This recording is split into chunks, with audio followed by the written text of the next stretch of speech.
membawakan materi yang berjudul Manajemen Keuangan Syariah, Keputusan Investasi dan Risiko Syariah dengan dosen pengampu Bu Efriza Pahlavi Wulandari, MSy.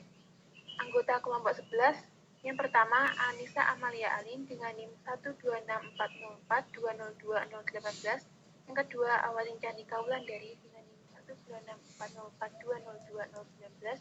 Yang ketiga Muhammad Rizdan Abdul Hafiz dengan NIM 12640420230. Baik, ke materi yang pertama, yaitu konsep dasar investasi syariah. Pengertian investasi syariah.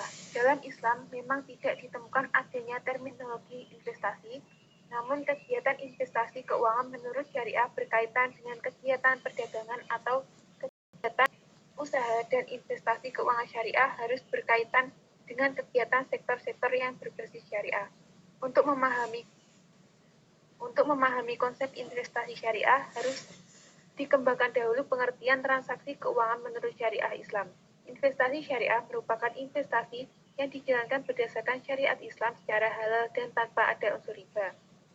Di dalam Islam sendiri diajarkan untuk tidak menimbun harta atau dana yang menganggur, seperti yang tertera dalam surat At-Taubah ayat 34, di mana dalam ayat tersebut terkandung sebuah himbauan untuk memutarkan uang supaya tidak beredar di kalangan tertentu saja, yaitu dengan cara menginvestasikan hartanya lewat bisnis yang halal.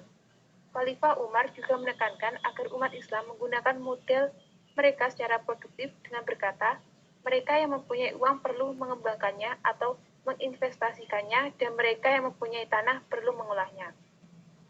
Selanjutnya, tujuan investasi syariah. Tujuan investasi syariah. Yang pertama, ridho Allah. Segala sesuatu yang dilakukan oleh umat Islam tujuannya adalah demi mengharap ridho Allah, termasuk dalam kegiatan ekonomi. Investasi dana pada sebuah usaha juga harus mengamalkan prinsip-prinsip syariah yang di dalamnya tidak mengandung riba dan kemaksiatan. Segala sesuatu memperoleh keuntungan halal. Tujuan dari kegiatan ekonomi adalah memperoleh keuntungan, namun harus dilakukan dengan cara yang halal sehingga akan membuat hati merasa tenang dalam beribadah dan mendatangkan keberkahan. Yang ketiga, tolong menolong. Investasi dapat membuka peluang kerja bagi banyak orang yang berakibat pada peningkatan pendapatan sehingga terjadi pemerataan ekonomi.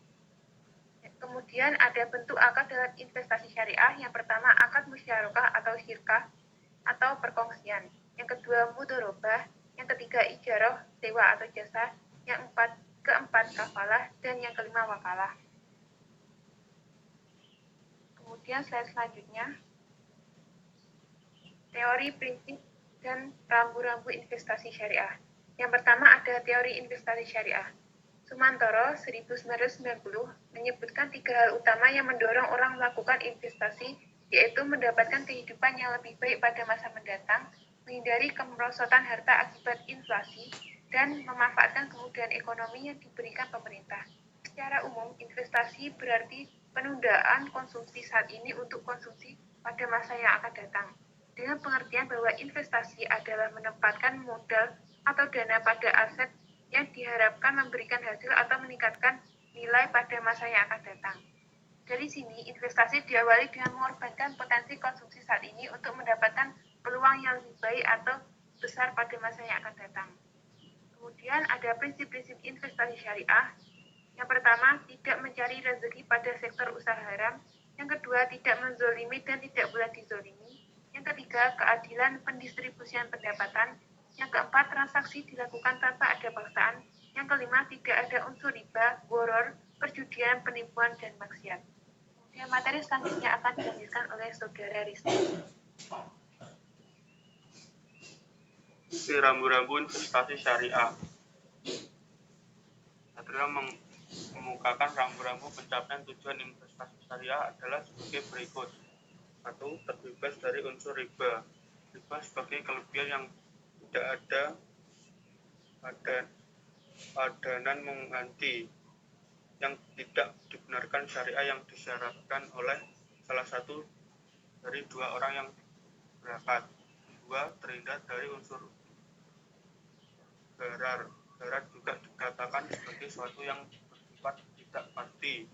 Jual beli gerar berarti sebuah jual beli yang mengandung unsur ketidaktahuan atau ketidakpastian antara dua pihak yang bertransaksi atau jual beli sesuatu objek akad tidak ini dapat diserahkan.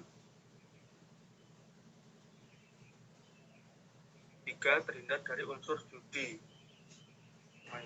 Maisir merupakan bentuk objek yang diartikan sebagai tempat untuk memudahkan sesuatu karena seseorang yang seharusnya menempuh jalan yang susah payah, tapi mencari jalan pintas dengan harapan dapat mencapai apa yang dikehendaki walaupun jalan pintas tersebut bertentangan dengan nilai serta aturan syariat. 4. Terhindar dari unsur haram. Investasi yang dilakukan diharuskan terhindar dari unsur haram.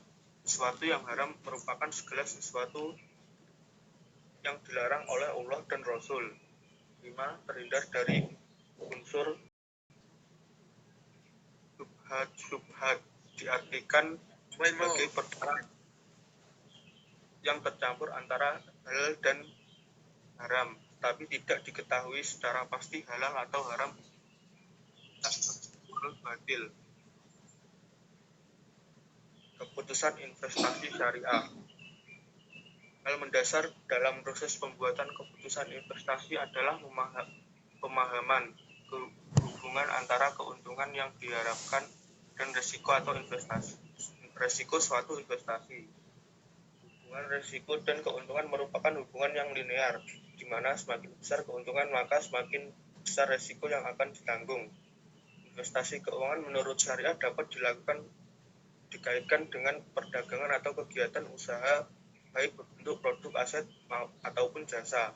Syariah memberikan pengertian bahwa berinvestasi harus terkait langsung dengan suatu aset atau kegiatan usaha yang menghasilkan manfaat. Pengambilan keputusan investor untuk melakukan investasi ini dapat meningkatkan aktivitas investasi. Menurut Pandelilin, terdapat hal yang mendasari investor melakukan pengambilan keputusan investasi, yaitu return atau keuntungan dan risk atau resiko, serta hubungan antara return dan risk yang diharapkan searah atau linear. Secara garis besar, keputusan investasi mempunyai dua dimensi, yaitu sebagai berikut. 1. Keputusan investasi jangka pendek. Ada beberapa indikator untuk menguji dimensi keputusan investasi jangka pendek, yaitu sebagai berikut. 1. Melibatkan pembelian pada aset finansial atau aktiva lancar. 2. Dapat dengan cepat diperjualbelikan atau dicairkan. 3. Berisiko rendah. 2. Keputusan investasi jangka panjang. Untuk menguji dimensi keputusan investasi jangka panjang, terdapat indikator yang dapat digunakan, yaitu melibatkan pembelian pada aset real atau aktiva tetap. Tiap investor dalam melakukan keputusan investasi lewat sebagian proses. Berikut proses pengambilan keputusan investor. 1. Memastikan tujuan investasi. 2. Melaksanakan analisis sekuritas. 3. Membentuk portofolio. 4. Merevisi portofolio. 5. Penilaian kinerja portofolio. Selanjutnya akan dilanjutkan oleh Anissa.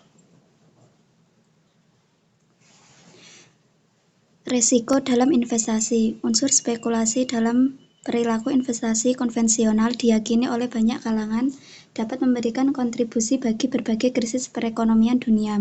Sebagai contoh, devaluasi pound sterling pada tahun 1967 dan krisis mata uang franc pada tahun 1969. Terakhir, devaluasi baht Thailand menyebabkan penarikan investasi besar-besaran di pasar modal yang kemudian menimbulkan krisis ekonomi. Spekulasi dalam hal ini tidak boleh dilakukan karena menyebabkan kerusakan dalam ketidakpastian.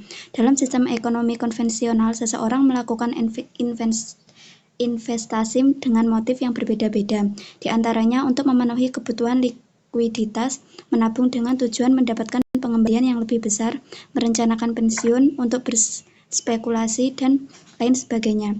Begitu pula dengan ekonomi Islam, investasi merupakan kegiatan muamalah yang sangat dianjurkan, karena dengan berinvestasi harta yang dimiliki menjadi produktif dan juga mendatangkan manfaat bagi orang lain.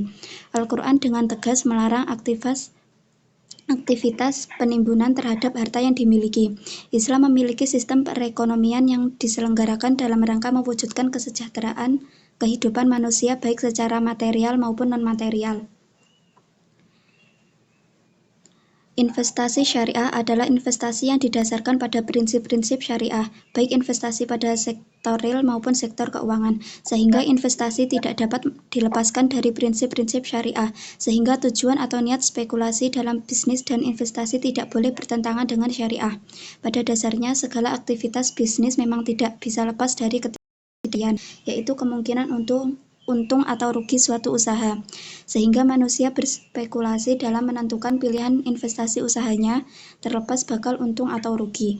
Artinya usaha apapun mengandung ketidakpastian untung atau rugi. Ketidakpastian dalam hal ini lazimnya dikenal dengan istilah gharar atau sebagai kedua belah pihak tidak memiliki kepastian terhadap barang yang menjadi objek transaksi baik terkait kualitas, kuantitas, harga, dan waktu penyerahan barang, sehingga ada pihak yang merasa dirugikan haknya.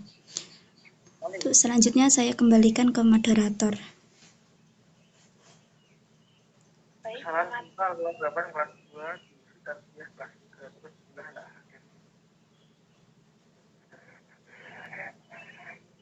mohon maaf, Mas Akbar, tolong di mute mic-nya. Itu berapa enggak? Berapa kelas 2? Oh, 20 ya, banyak. Jadi pemaparan materi dari kelompok kami sudah selesai. Selanjutnya adalah sesi tanya jawab kepada teman-teman yang ingin bertanya, menyanggah atau menanggapi. Kami persilahkan. Ya, yang kelas 2 berarti apa ya? Indonesia. Mana di kelas 2?